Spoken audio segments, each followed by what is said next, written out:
என்னது, ஐயப்பனுடைய முக்கால் வாசி சக்தி இந்த கோவிலில் தான் இருக்கா? ஐயப்பனே உண்மையாக அணிந்திருந்த வேஷ்டியும் அவர் பயிற்சி மேற்கொண்ட வீர வாளும் இன்றளவும் அங்கு வைத்து பூஜை செய்யப்படுகிறதா?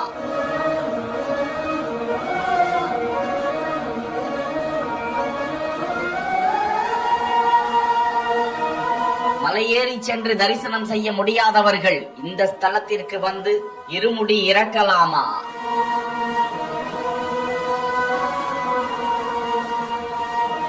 கேரள மாநிலம் ஆலப்புழாவில் அமைந்திருக்கக்கூடிய முக்கால் வட்டம் கோவிலில்தான் இந்த சிறப்பு வரலாறு தாங்கி நிற்கிறது.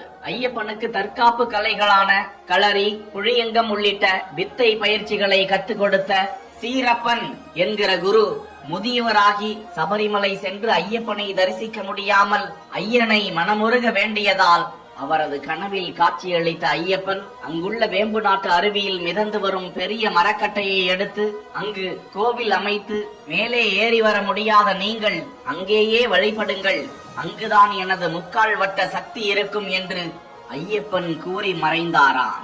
அப்படி அமைக்கப்பட்ட அந்த கோவிலுக்குத்தான் முக்கால் வட்ட கோவில் என்று பெயர் வந்தது. இன்றளவும் அந்த கோவிலுக்குள் ஐயப்பன் களரி பயின்ற வாள், அவர் அணிந்திருந்த வேஷ்டி பாதுகாக்கப்பட்டு வருவதாக நம்பப்படுகிறது. இந்த கோவில் மகர விளக்கு நாளில் மூடப்படுமாம். அன்றைய தினம் உலகில் உள்ள எல்லா கோவில்களிலும் ஐயப்ப பூஜையும் ஒருங்கே நடப்பதால் அப்போது இந்த கோவில் திறந்திருந்தால் ஐயப்பனின் முக்கால் வட்ட சக்தி இங்கு போய்விடும் என்பதால் அன்று ஒரு நாள் மட்டும் இந்த கோவில் மூடப்பட்டிருக்குமா? இந்த கோவிலில் உத்திர திருநாளில் இருந்து மார்ச் 1 வரையும் திருவிழாக்கள் நடைபெறுகின்றன. மற்ற நாட்களில் இந்த கோவிலில் வாரத்திற்கு 3 தினம் மட்டும் பூஜைகள் செய்யப்படுகிறதாம். சபரிமலை வரும் ஐயப்ப பக்தர்கள் இந்த கோவிலுக்கும் வந்து சாமி தரிசனம் செய்து செல்கிறார்கள். சபரிமலை ஏற முடியாதவர்கள், முதியவர்கள் இவ்விவரம் தெரிந்து இங்கு வந்து இருமுடி இறக்கி சாமி தரிசனம் செய்துவிட்டு செல்லும் வழக்கமும் இங்கு உள்ளது என்பது குறிப்பிடத்தக்கது.